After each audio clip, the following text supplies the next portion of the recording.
You are listening to Meet the Thriller Author, the podcast where I interview writers of mysteries, thrillers, and suspense books. I am your host, Alan Peterson, and this is episode number 137. In this episode of the podcast, you'll be meeting Timothy Miller, whose debut novel, The Strange Case of Eliza Doolittle, is a Sherlock Holmes pastiche that merges Conan Doyle's characters with ones from George Bernard Shaw's Pygmalion. Tim is from Louisiana and has lived all over. He's lived in Houston, Los Angeles, San Francisco, New Orleans, Chicago, and Milan, Italy, where the inspiration for The Strange Case of Eliza Doolittle began. He's probably the only bartender to have worked in the French Quarter of New Orleans, San Francisco's Fisherman's Wharf, and the Navy Pier in Chicago. I enjoyed chatting with Tim about his bartending days, the 30 years in the making that was The Strange Case of Eliza Doolittle, about writing mysteries with iconic characters like Sherlock Holmes, and a lot more. So stay tuned for that interview coming right up.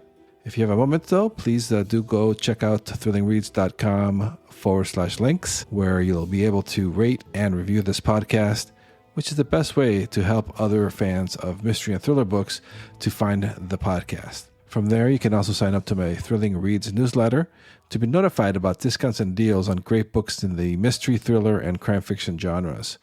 So check that out at thrillingreads.com/links. All right, here is my interview with Timothy Miller. Hey, everybody. This is Alan with Meet the Thriller Author. And for this episode of the podcast, I'd like to welcome Timothy Miller, whose debut novel, The Strange Case of Eliza Doolittle, was published on January 19th. Welcome to the podcast, Tim.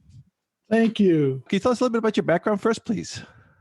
I'm not from London. I'm from Louisiana. And although I've traveled a great deal, I've lived in Houston and New Orleans and Chicago and LA and San Francisco and a little bit of time in Milan, Italy. Spent most of my time tending bar in all those places. Oh, where did you tend bar in San Francisco? So I live in San Francisco. Fisherman's Wharf. Oh, okay. Louis Pier 47. Yeah, okay. Yeah, that's Tourist Central. Oh, yes. Well, I also worked on Bourbon Street for a while, so I've hit the tourist trifecta, really, because I've also worked on Navy Pier in Chicago. Wow, it's like all the coast-to-coast piers. Yes. So The Strange Case of Eliza Doolittle, that's your first novel, right? Yes, it is. So that's kind of an interesting mesh of you mesh the worlds of Sherlock Holmes and Eliza Doolittle. Can you tell us a little bit about that, how that all came together, and when you started to write this book? Well, yes, the strangest part is that I started to write this in Milan, Italy. At the time, I was actually struggling with another Sherlock Holmes pastiche, which eventually actually became my second novel. I was teaching English in Milan, and I had a young couple who were having trouble with English prepositions. Now, all Italians have trouble with English prepositions because Italian has about 6 prepositions and English has about 150. So I decided to write a little story for them, leaving out the prepositions and letting them guess at them. And so a detective story came to mind, and a story with Sherlock Holmes came to mind, because if you're going to do a detective story, why not do Sherlock Holmes, especially since Italians are familiar with Sherlock Holmes. And they're familiar with Pygmalion, or rather its avatar, musical avatar, My Fair Lady. And they're familiar also with Dr. Jekyll and Mr. Hyde. And I had all these characters, and I think in that story, actually, Eliza winds up killing Higgins, which is something she always wanted to do anyway, so it's probably a good thing. But, it was just for fun, and I had no intention of doing anything else with them. But I liked those characters together. And, it took me a long time to realize why exactly I had chosen those characters, and what they had in common, and what they might say about the difference between the 19th century and the 20th century, between the Victorian era and the Edwardian era, which the Edwardian era has been my favorite ever since I was 6 years old and read Wind in the Willows. Oh, so So you're well versed in that world, because I was going to ask you about that. Like, how much research did you have to do? But you've been interested in that period for a long time. yes, always been fascinated with it. And then I read people like G.K. Chesterton, read the Jeeves books, which were also set in that time period, and which Bertie Wooster actually has a little cameo in this novel, although he's not named as such because he's still not in the public domain. Yeah, so I felt comfortable with the period. I mean, I still had to do a great deal of research. I felt comfortable with it and with the Victorian period because I had loved Dickens from the start. Uh, I love his vibrancy and the way he brings everything to life. There's no such thing as an inanimate object in Dickens. And so, what is the plot of the Strange Case of Eliza Doolittle? Can you walk us through what the book's about? Okay.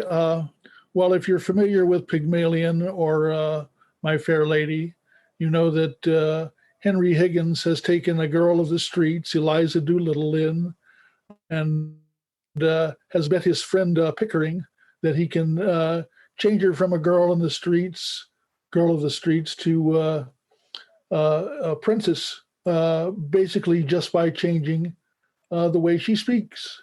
But in my version, once that's all done, Pickering gets suspicious and believes that Eliza Doolittle is not Eliza Doolittle, that perhaps she's been substituted for another person, perhaps she's even been done away with. And he goes to his old friend, Dr. John Watson, who goes to his old friend, Sherlock Holmes, who's retired but comes out of retirement for this. And they go undercover in Higgins' household. Sherlock plays an American gangster who's looking for English lessons, and Watson comes as his secretary. They begin to unravel the whole story, which includes menace from almost every side, including a German official who wants Eliza for his own or for his master. So then they run into Eliza's doctor, who is a very strange character and has apparently got the ability to make her a Spitfire or a kitten, whichever drug he gives her. They find that she's got a strange connection to a fellow called Hyde. So basically, that's the setup. I'm not sure how far I should take you. Well, yeah, I don't want to do too many spoilers, but that's incredible how you've meshed all these different worlds into one mystery. How I'm kind of curious about your writing process. How did you pull that together? Did you have to like outline everything, or did you just write from the seat of your pants? I mean, I do some outlining, but the way I really write is I listen to conversations. It's like I'm in a crowded room. Maybe this is from my background as a bartender, and I listen in on conversations.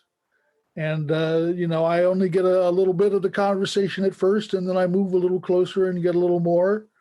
And basically, I mark the story out in important conversations. And then I go back and start to fill in the action actually after that. That's really always been my method. And at the same time, I start to look at things, I'm looking at a room and I look closer because all writing is rewriting. And so in each pass, I'm looking closer and finding more detail and finding out more about the characters as they talk. That's really my method. And so this is fascinating because you say you started this for fun when you were in Italy. So how long since when you first started writing about this for fun, for it to the day it was published last week or so. When how long a period has that been for you? Oh, I hate to say it, 30 years. Oh wow, that's incredible. That's so cool that you've had that in your head this whole time. Really, I mean, on and off, I would imagine. Yes, I mean, I was doing a lot of other writing in between, but I always intended to come back to that. And did you always want to be a writer, even when you were working as a bartender, or we always wanted to become a writer? I wanted to become a writer from the day I was 6 years old. Basically, from when I learned to print, I wanted to be a writer. I mean, when I got out of school when I was 6, I started my first novel. I only got about 10 pages into it, and it wasn't the most exciting thing. It was about my little toy monsters, and I remember the big finish was they were having a picnic. But to me, it's like breathing, you know. And when you're a fan of mysteries and thrillers as a reader, like when you're growing up, reading those type of books? Not really. I mean, I was interested in Nancy Drew because Nancy Drew was sexy, but I wasn't interested in Sherlock Holmes, for instance. I finally read Sherlock Holmes when I was living in Houston with a friend, and it was a rainy weekend, and I didn't have any books around, but he had the complete Sherlock Holmes. And so I said, okay, I'll give it a try. And by the end of the weekend, I had finished the complete Sherlock Holmes, and still had to be, drawn and quartered into mysteries with Agatha Christie and P.D. James and G.K. Chesterton. And now I read a great deal of mysteries, but really I was more interested in fantasy and magical realism, which there's a little touch of magical realism, I think, in everything I do. Part of a series, or is this a standalone book? It's a standalone, but my next book is a Sherlock Holmes pastiche, which is actually set in 1890. It's set earlier, and the one that I'm working on now is the Sherlock Holmes pastiche set in 1923. And what's a typical writing day for you when you have a project going? Do you write every day, or how does that? I'm curious how that works. I'll usually write every day unless I come up against an important point that I need to do research on, in which case I'll hit the books or hit the internet and just work my way through until I finally find what I'm looking for. But then I work mainly late at night. And basically once I get to about the third draft, then I'm hopping out of bed every 10 minutes because some new idea has hit me. So that's my non-sleep draft. Non-sleep draft. I like that. And just curious too, what program do you use to write your books? Do you just use like Microsoft Word? Yeah, I use Word because it's the standard. I still mourn the loss of WordPerfect. Oh, I remember WordPerfect. Oh yeah, that blue screen. Yeah, and I use Pages for my notes. But go ahead. Yeah, and I was kind of curious now with the crazy year that we've had. Has the pandemic changed your writing process at all, or not? Or well, you have to realize that before the pandemic, I was in the hospital for 6 months. As a matter of fact, this book actually saved my life. Oh. Because I had a stroke, and I had gotten the contract for this book, but I hadn't signed it. And the stroke was so bad at the time, although I'm fine now, let me cut to the chase there, that they were considering pulling the plug. But my sister learned about the book, and she said, she was not going to pull the plug as long as I hadn't signed the contract. So I would be dead today without this book. Oh my goodness! Wow. Uh, really, after 6 months of that, and then I come right out, and then COVID starts up. I've been in a lot longer than anyone else, so I'm used to it.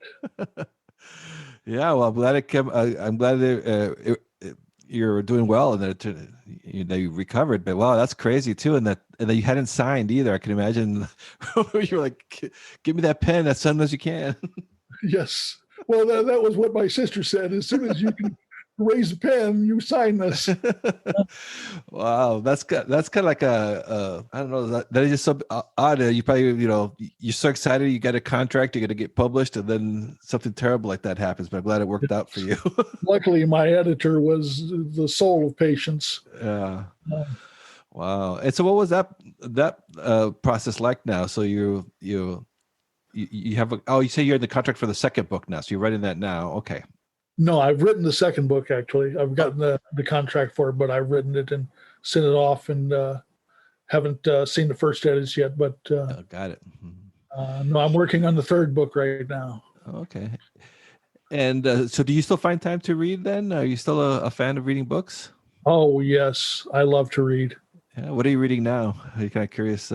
Always looking for good books to read. I'm reading, actually, for research. I'm reading The Crimes of Paris, which is fascinating.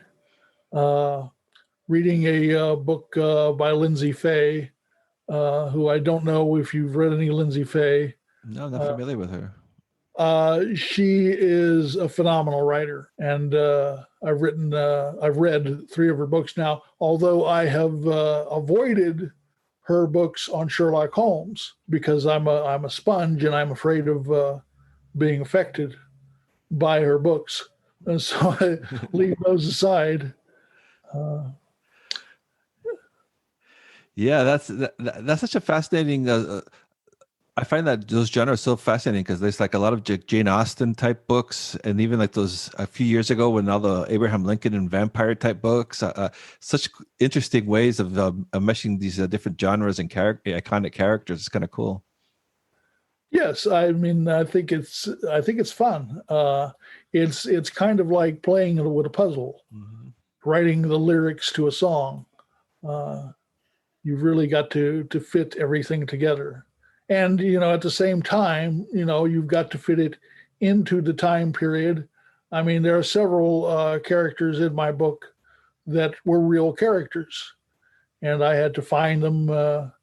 And find out all about them at the same time that I was deep in these fictional characters. And so before I let you go, I always like to ask my guests, because I have listeners to this podcast who are aspiring writers. Any advice you would have to an aspiring writer out there?